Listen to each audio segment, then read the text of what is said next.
Well, the whole premise of the show is that we don't know what each other looks like. I've judged others on their looks in dating in the past, and that same judgment has been put on me. And so I wanted to completely have that removed. Taylor, first things first, you are zooming in from your day job. I sure am. Colonoscopies, come get them. You're on lunch break, so we're going to talk all things Love is Blind during your lunch break. That sounds good. Are you kidding me? Should we shake hands? Yeah. Nice to meet you. You're beautiful. Oh my gosh. Can you give me a kiss? How has it been watching back? Because we just watched the first 6 episodes. So for you, how is that reliving it all? Everyone is their own worst critic, I feel like. I found myself getting annoyed by the amount of times I said surreal, but that is the word that came to my brain when I was going to tell you how it felt watching it back. Very surreal. Obviously, like there was so much time spent in the pods. So some conversations I'm even like, oh yeah, that's right. We did talk about that. So it's been fun to see some of it back. And then also the best part so far has seeing the other connections happen, because of course we weren't a part of those. I can go off of what the girls are telling me in the lounge, and but to see it firsthand has been really special. I love that. And we're going to get into that, but I do want to know, what did your parents think of you joining the show? My parents were excitedly protective, I will say. They've seen me go through multiple heartbreaks in my life, and obviously that's not a fun place for a parent to see their child in. So with the stakes, being as high as they are with a marriage potentially at the end of the show, obviously it raised some concerns that things were moving quickly. And why did you want to join the show? Did you watch seasons in the past and you're like, this is definitely like my speed? Yeah, I have just tried everything when it came to dating. Dating apps, mutual setups, the bar scene, the gym, like you name it, I have tried it, and nothing was working. So then this kind of fell into my lap. I got a DM on Instagram one day about it from a casting producer, and I thought, I mean, sure, why not? I'll just submit my stuff and see what happens. My dad had been diagnosed with his cancer not long before I was contacted, so I was a little apprehensive because my brain was obviously with my family at that time. But yeah, I just submitted my stuff, and sure enough, it just kept falling into place. So. And honestly, too, sometimes that's a good distraction. My mom's also going through cancer. Yeah. And like having that distraction is for sure for the whole entire family, too. Yeah. Yeah. Well, Yeah. I'm sorry to hear about your mom. Are you down on a knee? Wait. Hold on. I am now. I should probably figure out a little bit about my future More wife than my name. Yeah, Taylor, I'm in. Yeah. First episode, we see your first date with Daniel, Mhm. and he jokingly gets down on one knee to start things off. What Yeah. was going through your head at that time? I wish there was a small part that wasn't included on that first date. I was standing in the hallway. So on day one, we dated everybody, right? It was like a bit of a speed dating scenario. And I think Daniel was 12th of the day, out of the 16 men. And I was standing in the hallway, and Meg was next to me. And I said to her, I have a strange feeling about this next date. And she said, oh, manifest a girl, go for it. And I walked in, and it was Daniel. So that part already, I walked in with like this elevated sense of something special coming. And then to watch it back of him proposing within, a minute of our first date, I mean, you can't help but smile when you see it. And then it was clear as the dates went on that you guys did have so much in common. Yeah. Like, so much in common. Was that surprising to you? Was that at all kind of weird to you? How are you feeling with all of that?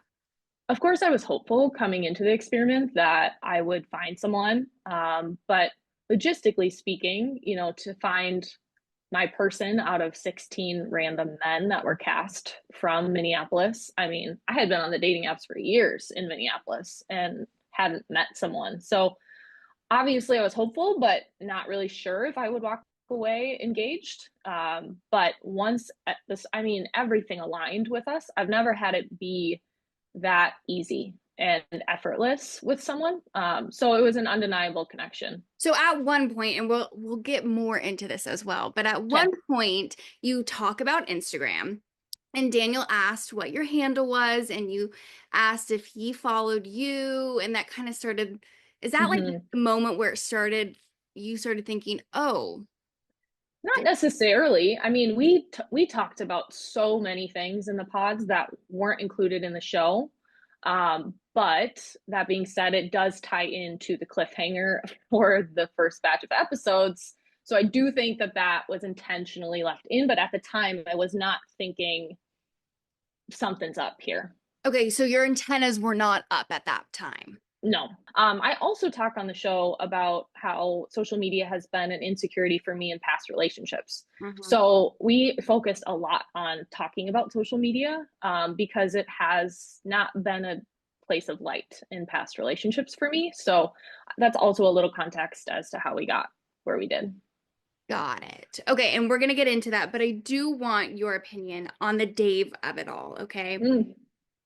Oh my gosh, I don't know if it's just me, but watching these episodes, I'm like, what is with this man? Why are you here? What's wrong with you? Probably a lot, honestly. So what's wrong with you? What's wrong with you? Why are you here? What? What's wrong with you?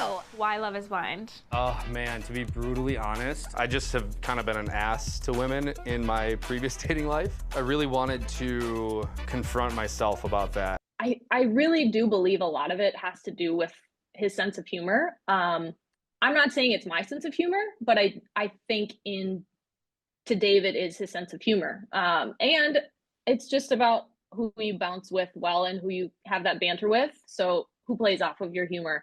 It was not me, unfortunately, fortunately.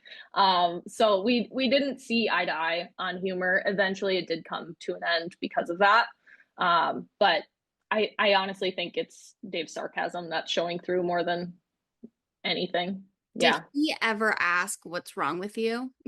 He did. Yeah. He asked, I think, every girl that on day one, but I think it was his like icebreaker. Let's make people laugh, honestly. But I will say that the older you get, society does tend to ask those questions. Like if you're over 30 and not married, I mean, even your own like extended family is asking you at holidays, like, when are you finding someone? Why are you still single? You know? So I think it was a play on what we're used to hearing, unfortunately, in today's dating world. Hello. Hello. How are you? How are you? You're beautiful. Nice to meet you. Oh my gosh. I do want to talk about the reveal. So, Okay. How nervous were you? Oh my goodness. I've never been that nervous in my entire life. I can confidently tell you that. It was, so the camera part was a new experience once we got to the reveal. They felt well placed during the dating portions in the pods. So I really didn't even notice that people were watching us.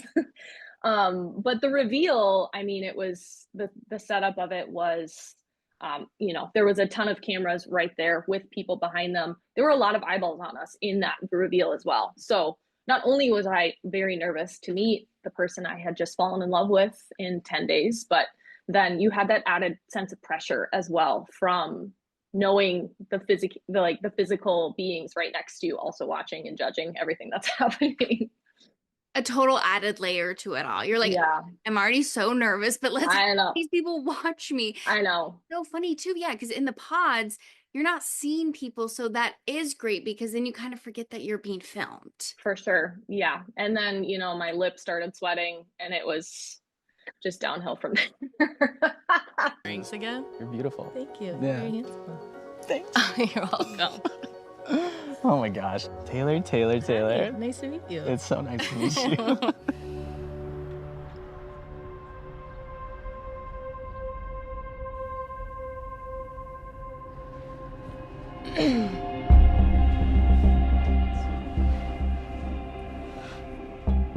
might cry.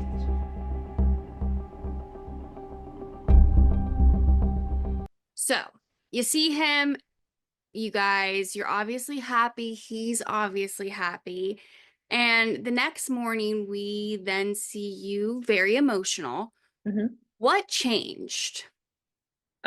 Yeah, so when I in that reveal, I was also not only putting a face to a name and a voice to a body, but I was also feeling like Daniel looked very familiar to me in that setting, which I've gotten a ton of people reaching out saying, why would that matter? Well, the whole premise of the show is that we don't know what each other looks like. I've judged others on their looks in dating in the past, and that same judgment has been put on me. And so I wanted to completely have that removed from this situation. So the thought that he did know what I looked like was very scary because it compromises everything. And then is this too good to be true?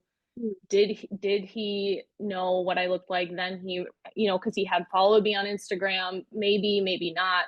I was spiraling. I do that a lot. I also talk about being an overthinker in the pods, which I'm glad that was also included because guilty as charged.